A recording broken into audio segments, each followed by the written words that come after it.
Inspector साहब, आदर्श सक्सेना के accident के जुर्म में जिस लड़के को आपने गिरफ्तार किया है, ये वो लड़का नहीं है।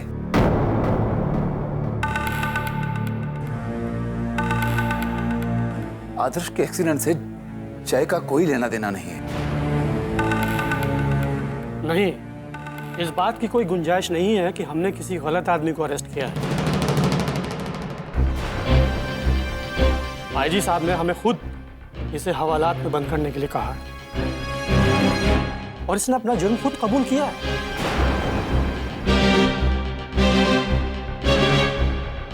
एकदम सही के को पकड़ के ऐ हमरे पति की ये हालत का जिम्मेदार है। इस साले को तो हम अभी बताते। अरे तुम अरे कोमल, अरे पति को कोमल बेटा ये क्या कर रही हो? अरे पति को मारते हो तुम? अरे कोमल बेटा क्या कर रही हो? अरे कोई खोलो यार। कहाँ है तुम हमको काहे पकड़ रही हो? तुम बाहर आए ना, तुमको बताते, तुमको ना मारेंगे। कहाँ है हम?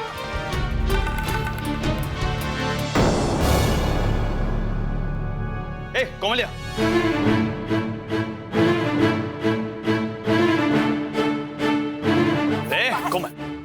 यहाँ यार तुम क्या शांत हो जाओ, शांत एकदम।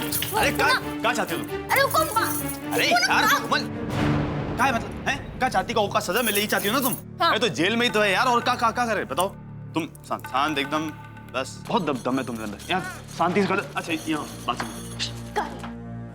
इंस्पेक्टर साहब, हम ये केस वापस लेना चाहते हैं। वैसे भी हम नौकरी पेशा लोग हैं, रोज रोज थाने और कचहरी के चक्कर तो नहीं लगा सकते। हमें अपना परिवार भी देखना है, इसलिए हम ये केस वापस लेते हैं। पापा ये आप क्या कर रहे हैं? अगर इसने जुर्म किया है तो इसे सजा मिलनी चाहिए। आप इस तरह से कैसे? देखिए, ये अब मुमकिन नहीं है, क्योंकि ये एक तो नाबालिग है और बिना लाइसेंस के गाड़ी चलाकर इसने एक आदमी को जख्मी किया है। देखिए इंस्पेक्टर साहब, ये ऐसा क्यों कर रहा है ये तो हम नहीं बता सकते, लेकिन हाँ हम इतना ज़रूर बता सकते हैं कि जिसने हमारा एक्सीडेंट किया था ये लड़का वो नहीं, क्योंकि वो दिखने में कुछ बड़ी उम्र का लग रहा था और भागने से पहले उसने एक बार हमें पीछे देखा था और इसलिए हम उसे पहचानने में कोई गलती नहीं कर सकते हैं। अरे तुम क्या कह रहे हो? पगला गए हो क्या? इको ऐसे ही छोड़ देंगे सजा दिए बिना? भैया क्या आपको पूरा यकीन है कि ये वो नहीं है जिसने आपका एक्सीडेंट किया था? प्रतिज्ञा, हम कह रहे हैं वो नहीं है। वो कैसे नहीं है? अरे हमको पता ही नहीं कि वही आदमी है यार। नहीं यार तुम बहुत ही अजीब लोग हो यार। तुम्हें एक्सीडेंट किसका वही बताओ। ऊका हाँ तो फिर इको पता है ना कि किसने किया एक्सीडेंट, कौन शकल कहाँ थी, मतलब वो जानता अच्छे, तुम थोड़ी जानते यार। तुम शांति रखो, शांति रखो, बता रहे हो तुमको। अब क्या चाहते हो? मतलब इका दाढ़ी मूछ लगा के वैसी शकल बनाए थे हैं? आप एक काम कीजिए, हमसे जो बयान लिखवाना है आप लिखवा लीजिए और इस बेचारे को छोड़ दीजिए।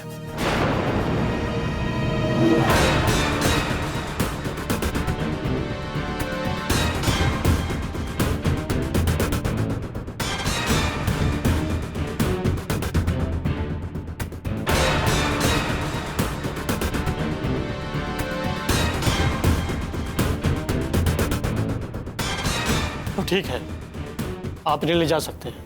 अच्छा, साइन कर दीजिए।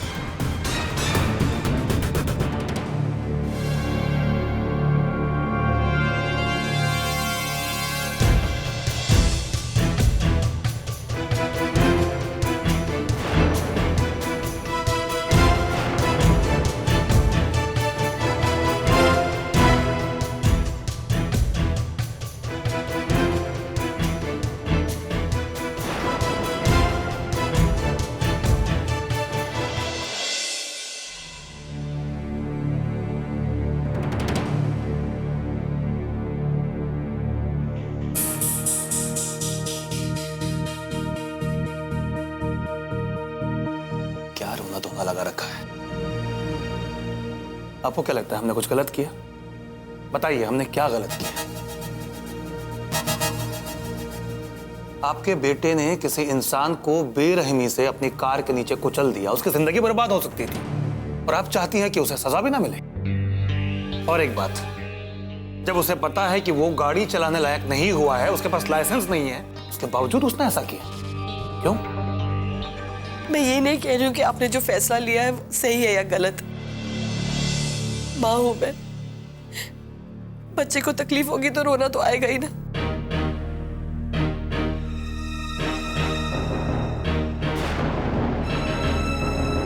और वो भी जब पता चले कि वो हवालात में है। लेकिन मुझे आपसे कोई शिकायत नहीं, आपने जो किया ठीक किया। मुझे तो बस अपने बेटे की चिंता है।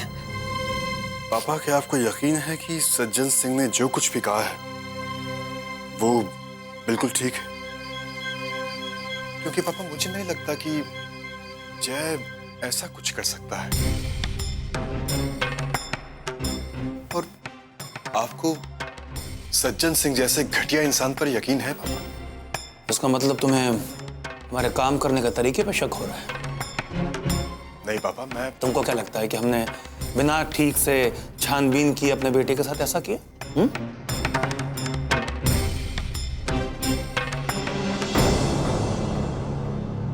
जय की इस गलती का कारण तुम लोगों का लाड़ प्यार है। तुम लोगों के लाड़ प्यार की वजह से ही उसकी इतनी हिम्मत हुई कि हमारा बेटा होकर हमारी नाक के नीचे उसने ऐसे करतूत की है। और एक बात ध्यान से सुन लो, सज्जन सिंह जैसे लोग हमारे बेटे की इस करतूत का फायदा उठाने की कोशिश करें, कानून के साथ खिलवाड़ करें, ये बात हमें किसी भी कीमत पर मंजूर नहीं है।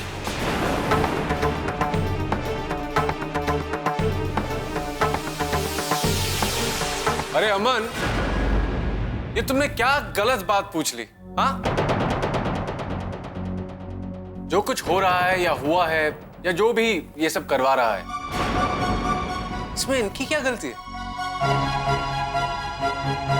गलतियां हम करते हैं, घटिया इंसान जो है। तो भगवान है, और भगवान से कभी कोई गलती हो सकती है क्या? हाँ, आप एक काम कीजिए, एक नए भगवान का डिजाइन बनाइए जो अटल और सिद्धांतवादी हो। कौन से भगवान की बात कर रहे हैं सर आप? अरे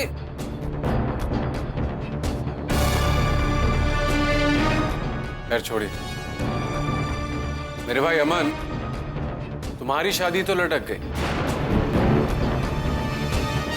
अब वो इस पर गिरेगी या उस पर, क्या पता।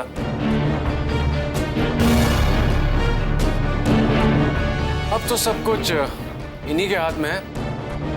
आओ, हाथ जोड़ लो।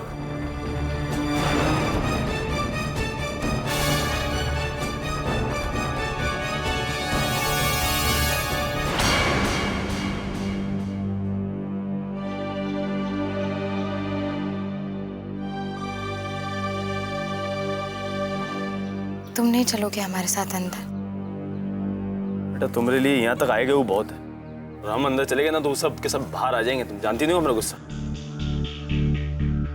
और वैसे भी वो दिन जो हंगामा हुआ, मेरे बाबूजी की इतनी बेइज्जती हो, उसके बाद तुम चाहते हो हम अंदर जाएं? तुम्हारा जाना जरूरी है, तुम हो जाओ, हमारी चिंता नहीं करो। कृष्णा, तुम सचमुच नहीं चलोगे? यार तुम यहाँ खड़ी होके ना कबोधन ने बाचो यार। तुम एक बार कही थी नहीं जाएंगे तो मतलब नहीं जाएंगे, साफ है। घर पे तुम्हारा इंतजार करेंगे।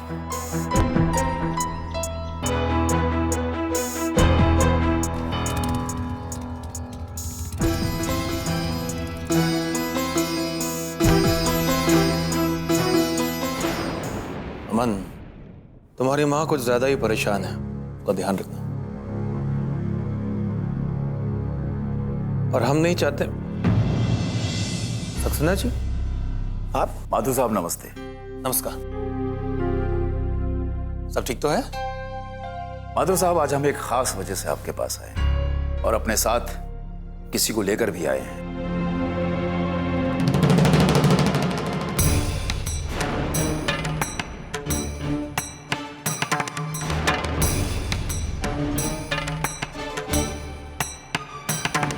जय, जय ऐसे है, इसे तो थाने में होना चाहिए। माथुर साहब, जय को हम छुड़ा कर लाए हैं।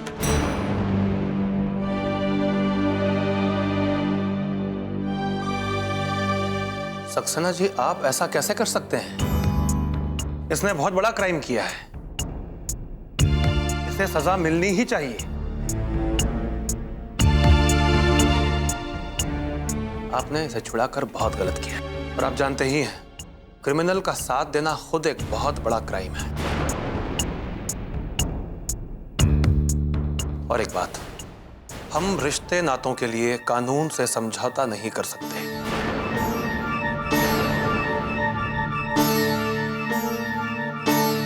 इसने सिर्फ आदर्श को अपनी कार से टक्कर ही नहीं मारी, उसे सड़क पर मरने के लिए तड़पता हुआ छोड़कर भाग गया था ये। माथुर साहब, हम आपकी सारी बातों से सहमत हैं, पर जय ने जो कुछ भी किया है वो एक क्राइम नहीं था, वो एक गलती थी, उसकी भूल थी जो हो गई।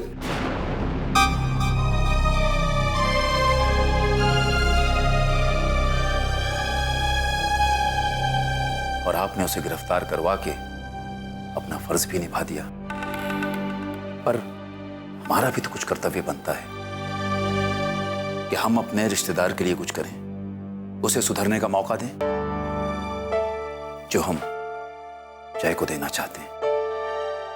जी, ये सही कह रहे। अब जो कुछ भी हुआ हमें भूल जाना चाहिए। अब तो हम दोनों परिवारों के बीच में रिश्तेदारी हो गई है। हमारे लिए यही बेहतर होगा कि हम ये सब भूल जाएं। और वैसे भी जय में और आदर्श में हमारे लिए कोई अंतर नहीं, तो हम जय को जेल में जाते हुए कैसे देख सकते हैं? लेकिन मम्मी, ये बात तो सच है ना कि जय ने ही आदर्श भैया का एक्सीडेंट किया था।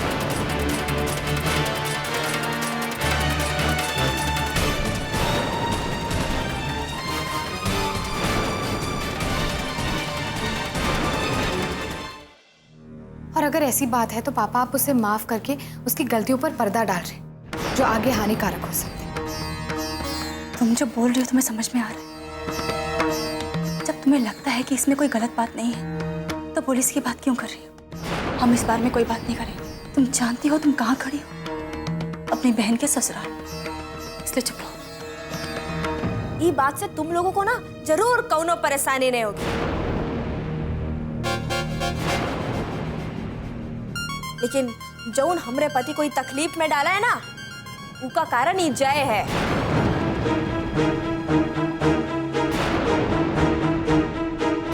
और ये बात से हमको बहुत तकलीफ है, ए लिए हम को माफ नहीं कर सकते। हमको तो ये बात का अचरज है कि जौन लोग सुबह शाम बस कानून कायदा और असूल की बात किया करते थे, आज जब अपनी बेटी पे बात आई तो कैसे कैसे सारे कायदे कानून भूल गए।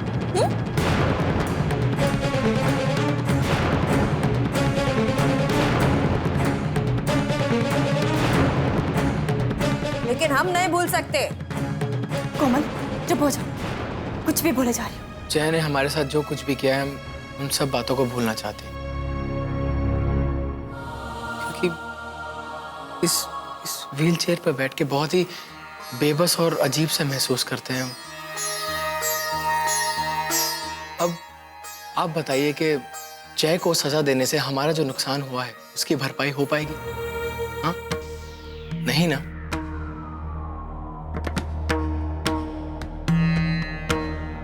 तो फिर हमारा ये मानना है कि जय को सजा देने की जगह एक मौका और दिया जाए।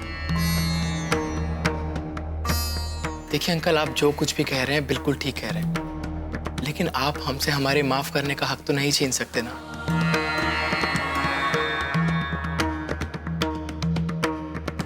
खैर, जय ने हमारे साथ जो कुछ भी किया उससे हमें काफी तकलीफ हुई है, और लेकिन फिर भी हम उसे सजा नहीं देना चाहते, एक मौका देंगे।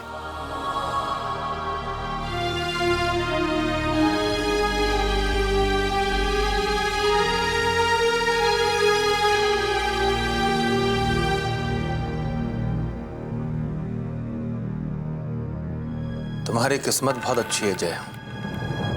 इतना घिनौना काम करने के बाद भी कोई तुम्हें सजा नहीं दिलाना चाहता।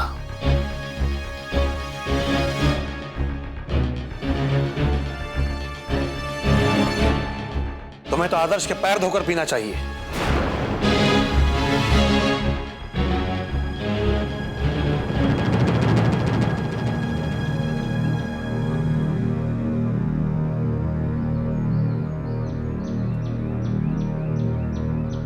चलो बेटा चलें।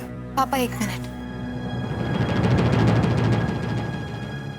भैया आपको नहीं लगता है कि आपने जय को सजा ना दिलवाकर सही नहीं किया है? प्रतिज्ञा, तुम कैसे पागलों जैसी बातें कर रही हो? बिना सोचे समझे बात मत करो। मम्मी हम बिना सोचे समझे बात नहीं कर रहे। बेटा तुम क्या कहना चाहती हो? पापा हम सिर्फ इतना कहना चाह रहे हैं कि अगर जय ने कुछ गलत किया था तो उसे सजा मिलनी चाहिए थी।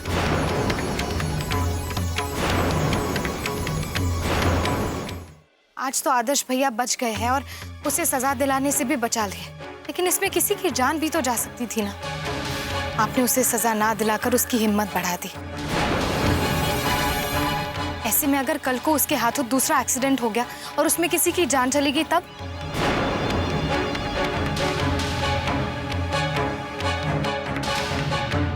हमें इस बात का बहुत दुख है कि रिश्तों के दबाव में आकर आज हमारे परिवार के लोग भी कमजोर पड़ गए। बेटा तुम एक ही पहलू को दिमाग में रखकर सोचोगी तो तुम्हें ऐसा ही लगेगा। तुम ये क्यों नहीं सोचती कि मुमकिन है कि आज जय को सजा ना दिलाकर हम लोगों ने उसे एक सीख दी हो, उसे सुधरने का एक मौका दिया हो, ताकि जिंदगी में वो फिर कभी दोबारा इस तरह की गलती ना करे।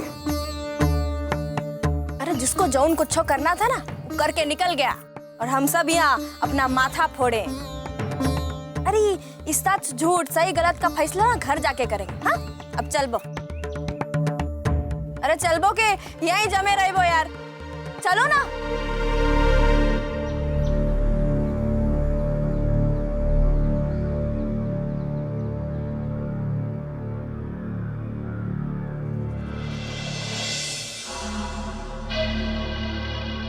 क्या बे? ए बाबा,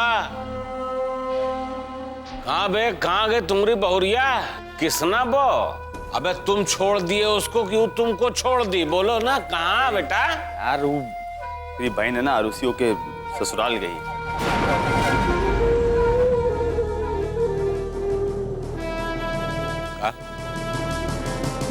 क्या बोला?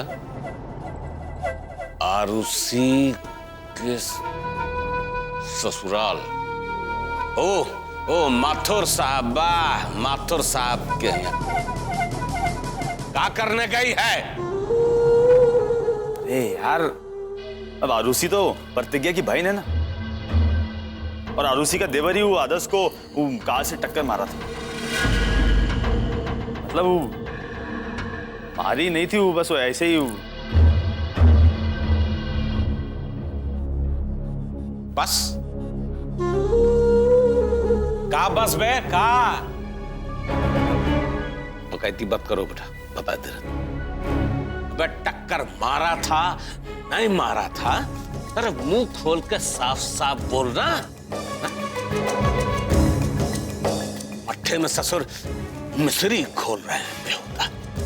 अरे यार तुम आलस में, तुम बाबूजी यार, तुम मनबो नहीं यार, तुम बिल्कुल हैं। मतलब फुल स्टोरी सुने तुमको बहुत है आनंद आता है यार। ले सुनो बैठ के, आरुषि नहीं उका देवर। अरे पुलिस को लगा वो ही आदर्श का एक्सीडेंट किया, उका उठा के ले गई। फिर आदर्श को जेल बुलाया। उन्होंने आदर्श आए के बताया उन सबका कि ये जो लौंडा है वो देवर का नाम का जाए दो, वो जो देवर है वो एक्सीडेंट नहीं किया। अरे कौन और टक्कर मारे सरा यार। तो बस फिर का फिर वो जो केस था वो वापस ले लिया, और वो ससुरे वो देवर का नाम का जाए दो यार, जो भी है उनका ससुर आईजी के घर ले गए। अब जब पूरा परिवार साथ में गया घर, तो फिर तो प्रतिज्ञा भी साथ में जाएगी ना यार। इतनी मतलब साफ साफ सीधी सी बात, समझोगे नहीं समझोगे? तुमको और विस्तार बताएं।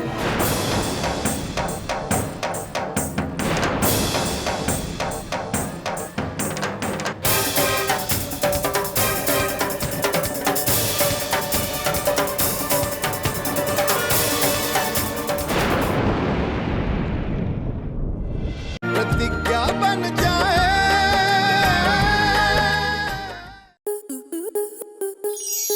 स्टार प्लस के YouTube पेज पर आने के लिए आपका धन्यवाद। अपने फेवरेट शोज देखने के लिए subscribe to Star Plus YouTube page and hit the bell icon.